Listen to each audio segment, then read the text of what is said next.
नमस्कार। आज हम पढ़ने जा रहे हैं चैप्टर अब कहाँ दूसरों के दुख में दुखी होने वाले के क्वेश्चन आंसर्स हिंदी का, जिनके लेखक हैं निदा फाजली।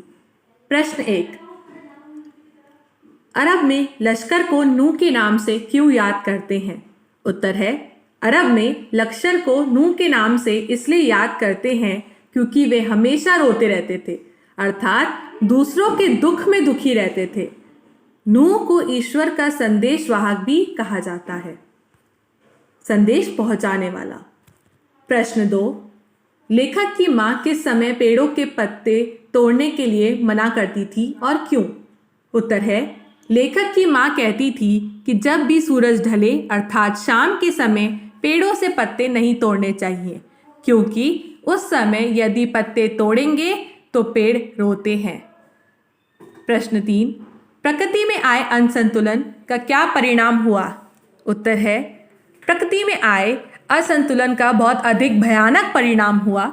गर्मी में बहुत अधिक गर्मी पड़ती है, बरसात का कोई निश्चित समय नहीं रह गया है, भूकंप, सैलाब, तूफान और रोज कोई ना कोई नई बीमारियां जन्म लेती हैं और मानव का जीवन बहुत अधिक कठिन हो गया है। प्रश्न 4, लेखक की मां ने पूरे दिन का रोजा क्यों रखा? उत्तर है, बिल्ली ने जब कबूतर के एक अंडे को तोड़ दिया तो लेखक की मां ने स्टूल पर चढ़कर दूसरे अंडे को बचाने की कोशिश की, परंतु इस कोशिश में दूसरा अंडा लेखक की मां के हाथ से छूट गया और टूट गया। ये सब देखकर कबूतरों का जोड़ा परेशान होकर इधर उधर फड़फड़ाने लगा। कबूतरों की आंखों में उनके बच्चों से बिछड़ने का दुख देखकर लेखक की मां की आंखों में आंसू आ गए। इस पाप को खुदा से माफ कराने के लिए लेखक की मां ने पूरे दिन का उपवास रखा। प्रश्न 5, लेखक ने ग्वालियर से बंबई तक किन बदलावों का महसूस किया? पाठ के आधार पर स्पष्ट कीजिए। उत्तर है, लेखक कहता है कि ग्वालियर से बंबई के बीच समय के साथ काफी बदलाव हुए हैं। वर्सोवा में जहां लेखक का घर है, वहां लेखक के अनुसार किसी समय में दूर तक जंगल ही जंगल था, पेड़ पौधे थे, पशु पक्षी थे और भी न जाने कितने जानवर थे। अब तो यहाँ समुद्र के किनारे केवल लंबे चौड़े गांव बस गए हैं। इन गांव ने न जाने कितने पशु पक्षियों से उनका घर छीन लिया है। इन पशु पक्षियों में से कुछ तो शहर को छोड़कर चले जाए गए हैं और जो नहीं जा सके उन्होंने यहीं कहीं पर भी अस्थायी घर बना लिए हैं। अस्थायी इसलिए क्योंकि कब कौन उनका घर तोड़कर चला जाए कोई नहीं जानता। प्रश्न 6, डेरा डलने से आप क्या समझते हैं? स्पष्ट कीजिए। उत्तर है, डेरा अर्थात अस्थायी घर। अस्थायी इसलिए क्योंकि कब कौन तोड़कर चला जाए कोई नहीं जानता।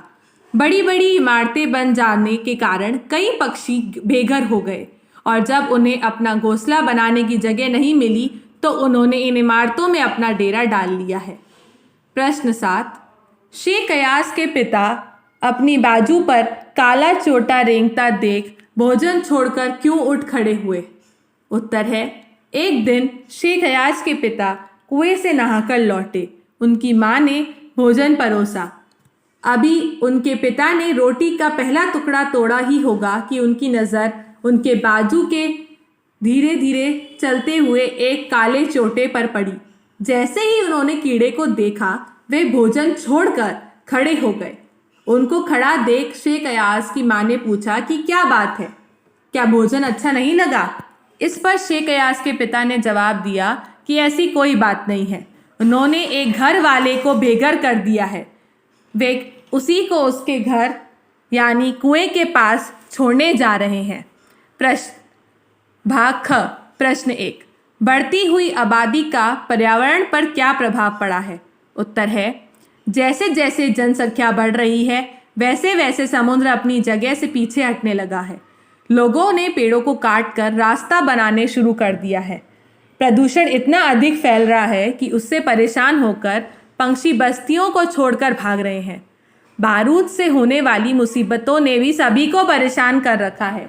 वातावरण में इतना अधिक बदलाव हो गया है कि गर्मी में बहुत अधिक गर्मी पड़ती है, बरसात का कोई निश्चित समय नहीं रह गया है, भूकंप, सैलाब, तूफान और रोज रोज नई नई बीमारियां, न जाने और क्या क्या, ये सब मानव द्वारा दिए गए प्रकृति के साथ छेड़छाड़ का नतीजा है। इन सभी के कारण मानव जीवन अस्त व्यस्त हो गया है। मानव जीवन पर इसका बहुत अधिक प्रभाव पड़ा है। प्रश्न 2, लेखक की पत्नी को खिड़की पर जाली क्यों लगानी पड़ी? उत्तर है, 2 कबूतरों ने लेखक के फ्लैट में एक ऊंचे स्थान पर अपना घोंसला बना रखा है। उनके बच्चे अभी छोटे हैं। उनके पालन पोषण की जिम्मेवारी उन बड़े कबूतरों की थी। बड़े कबूतर ने दिन में बहुत बार उन छोटे कबूतरों को खाना खिलाने आते जाते रहते थे, लेकिन उनके आने जाने के कारण लेखक और लेखक के परिवार को बहुत परेशानी होती थी। कभी कबूतर किसी चीज़ को टकरा जाते थे और चीज़ों को गिरा कर तोड़ देते थे। कबूतरों के बार बार आने जाने और चीज़ों को तोड़ने से परेशान होकर लेखक की पत्नी ने जहाँ कबूतरों का घर था वहाँ जाली लगा दी थी। कबूतरों के बच्चों को भी वहाँ से हटा दिया था। जहाँ से कबूतर आते जाते थे उस खिड़की को भी बंद किया जाने लगा था। प्रश्न 3, समुद्र के गुस्से की क्या वजह थी? उससे अपना गुस्सा कैसे निकाला? उत्तर है, कई सालों बाद बड़े बड़े मकानों को बनाने वाले बिल्डर मकान बनाने के लिए समुद्र को पीछे धकेल कर उसकी ज़मीन पर कब्जा कर रहे थे। बेचारा समुद्र लगातार सिड़कता जा रहा था। पहले तो समुद्र ने अपनी फैली हुई टांगे को इकट्ठा किया और सिकुड़ कर बैठ गया। फिर जगह कम होने के कारण घुटने मोड़ कर बैठ गया। अभी भी बिल्डर नहीं माने तो समुद्र खड़ा हो गया। जब समुद्र के पास खड़े रहने की जगह भी कम पड़ने लगी और समुद्र को गुस्सा आया, कहा जाता है कि जो जितना बड़ा होता है उसको गुस्सा भी उतना ही कम आता है, परंतु जब आता है तो उन गुस्से को शांत नहीं कर सकता कोई भी। समुद्र के साथ भी वही हुआ। जब समुद्र का गुस्सा आया तो एक रात वह अपनी लहरों के ऊपर दौड़ता हुआ आया और 3 जहाज़ों को ऐसे उठाकर 3 दिशाओं में फेंक दिया जैसे कोई किसी बच्चे की गेंद को उठाकर फेंकता है। एक को वर्ली के समुद्र के किनारे फेंका, दूसरे को बांद्रा के कटार रोड के सामने मुंह के बल गिरा दिया और तीसरे को गेटवे ऑफ इंडिया के पास पटक दिया और घूमने आए लोगों का मनोरंजन का स्थान बना हुआ है। समुद्र ने तीनों के इस तरह फेंका कि कोशिश करने पर भी उन्हें चलने लायक नहीं बनाया जा सका। प्रश्न 4, मिट्टी से मिट्टी मिले, खो के भी निशान, किसमें कितना कौन है, कैसे हो पहचान। इन पंक्तियों के माध्यम से लेखक क्या कहना चाहते हैं? स्पष्ट कीजिए। उत्तर है, लेखक इन पंक्तियों के माध्यम से कहना चाहते हैं कि उस ईश्वर ने हम सभी प्राणियों को एक ही मिट्टी से बनाया है।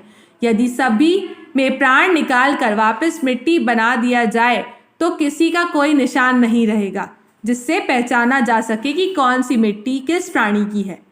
भाव ये हुआ है कि लेखक कहना चाहता है कि व्यक्ति को अपने व्यक्तित्व पर घमंड नहीं करना चाहिए, क्योंकि यह कोई नहीं जानता कि उसमें कितनी मनुष्यता है और कितनी पशुता है। भाग ख, निम्नलिखित के आशय स्पष्ट कीजिए। पहला, नेचर की सहनशक्ति की एक सीमा होती है। नेचर के गुस्से का एक नमूना कुछ साल पहले बंबई में देखने को मिला था। उत्तर, प्रकृति एक सीमा तक ही सहन करती है।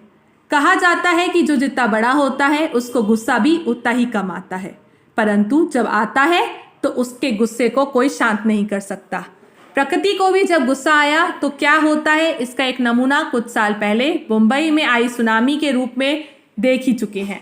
ये नमूना इतना डरावना था कि मुंबई के निवासी डर कर अपनी अपनी देवी देवताओं से उस मुसीबत को बचाने के लिए प्रार्थना करने लगे थे। भाग 2, जो जितना बड़ा होता है उसको गुस्सा उतना ही कम आता है। उत्तर है, कई सालों से बड़े बड़े मकान उन्हें बढ़ाने वाले बिल्डर मकान बनाने के लिए समुद्र को पीछे धकेलकर उसकी ज़मीन पर कब्जा कर रहे थे। जब समुद्र के पास खड़े रहने की जगह भी कम पड़ने लगी और समुद्र को गुस्सा आ गया तो कहा जाता है कि जो जितना बड़ा होता है उसको गुस्सा उतना कम आता है, परंतु जब आता है तो उनके गुस्से को कोई शांत नहीं कर सकता। समुद्र के साथ भी वही हुआ। जब समुद्र को गुस्सा आया तो एक रात वह अपनी लहरों के ऊपर दौड़ता हुआ आया और तीनों जहाज़ों को ऐसे उठाकर 3 दिशाओं में फेंक दिया जैसे कोई किसी बच्चे की गेंद को उठाकर फेंकता है। इस बस्ती ने न जाने कितने परिंदों चरिंदों से उनके घर छीन लिया है। इनसे कुछ शहर छोड़कर चले गए, जो नहीं जा सके उन्होंने यहाँ वहाँ डेरा डाल लिया।